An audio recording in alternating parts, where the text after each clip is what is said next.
Hello and welcome everyone to another episode of Inside the Publisher Lab, the video series where we dive a little bit deeper into a topic from our audio podcast, The Publisher Lab. Shelby, we talked a little bit today about some surveys, so maybe we can dive a little deeper into that. Yeah, let's dig in. So you actually conducted this survey. I did. Yeah, so one thing we asked digital publishers is what is your highest priority for your digital properties in 2019? Yeah, and so we had about 126 different types of publishers respond. And so when we asked them about their, highest priority for 2019, what did we get back? What was the trend? Yeah, so it looks like audience growth and marketing is number one, followed by SEO. So those two make up more than 50%, correct? Right. So that seems to be traffic oriented. So publishers essentially trying to figure out ways that they can grow their traffic, the vast majority of them wondering how they can basically market their content to their audience better, and then another large portion being concerned about SEO. So in that case, Google obviously being one of the largest providers of traffic through organic traffic, it makes sense that this is the highest priority for publishers.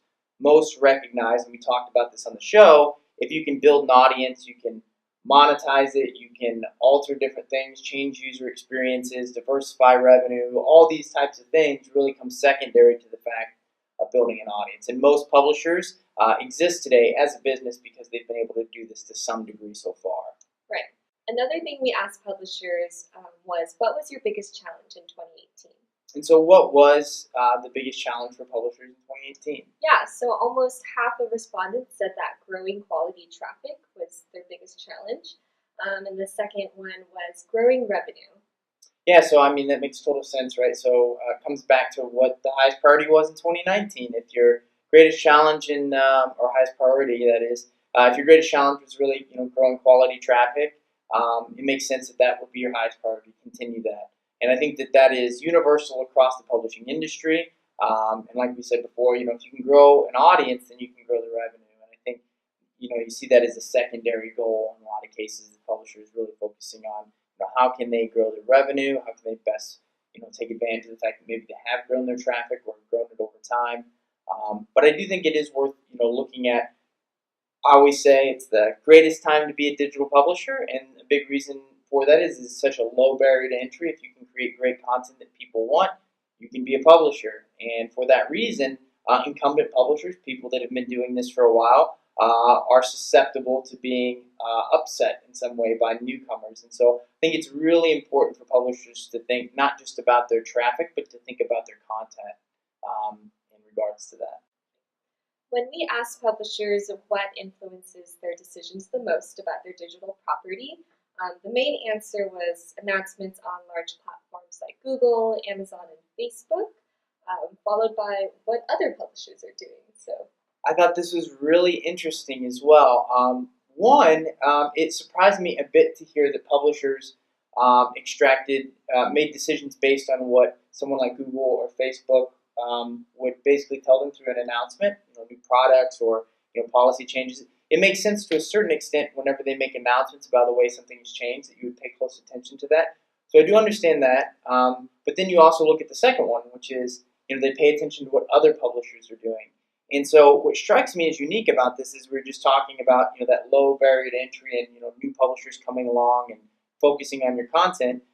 We have a lot of publishers that are making their decisions based on non-creative means. So what is Google telling you to do? What are other publishers doing? None of these things are overly innovative. And actually, it's not till you get further down the list that you really see people kind of tapping into those more creative means of decision making. So if you are a digital publisher and you would say that you fall into one of those categories of you make a lot of decisions based on what you see other publishers are doing or based on what you hear someone like Google espousing, those things are definitely important to understand and to pay attention to. But I would think about how do you go about making creative decisions about your property and the direction that you have. And I think a lot of that should come from looking at your audience data. What do your visitors want and how can you provide it to them? Think about your publishing business, your content as a product, and your visitors as the consumers. And so supply and demand on that front, I would say. And the last question we're going to touch on today is, which industry trade publications do you read the most? So the vast majority said blogs from people like us and SEMrush and Google and Moz. And then the second one would be different forums like Reddit and Quora. It's interesting, and I think that's a good thing. I actually think that, obviously I'm biased here if people say they're reading blogs like ours. I mean, there's thousands of blogs out there, but that's usually what I tell my friends. When I have friends that are publishers or own small businesses and they want to learn about SEO or web marketing or something like this, I usually say, you don't need to hire somebody. You can learn this all yourself. There's tons of good blogs out there. People like Moz, who create SEO tools, have been pumping out free SEO information forever. And it's one of the things we always say a lot about our customers at Azoic, which is essentially, if we can educate our audience and give them enough information, we think they'll be our customers eventually. And I think a lot of businesses take on that approach, and I think that that is good for everyone. And so it's a really great place to get quality information. You can learn how to do a lot of things. Digiday was another popular publication, but most of the other industry ones came in, really far back. And so there's obviously some publishers out there that have their favorites, Adweek, Ad Age, a lot of those. But I think generally, if you are trying to educate yourself and get information about this space, blogs really are one of the best places to go for information.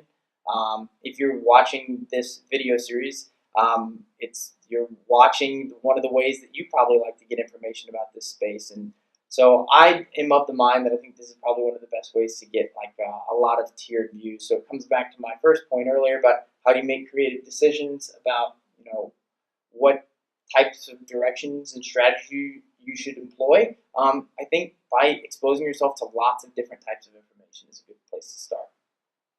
And that's all. That's it, and it was I believe, 10-question survey, and if you go on to blog.azoic.com, we kind of break down all the different results, so you can go on there and see all the trends for 2019 as surveyed by other digital publishers. And that is it for us today as we begin a new year. We're filming this at the beginning of January, so hopefully everyone is enjoying the start of Q1 and enjoyed the end of Q4 and all of their holidays. I'm Tyler Bishop, Shelby King alongside me. This has been Inside the Publisher Lab. We'll catch you next time.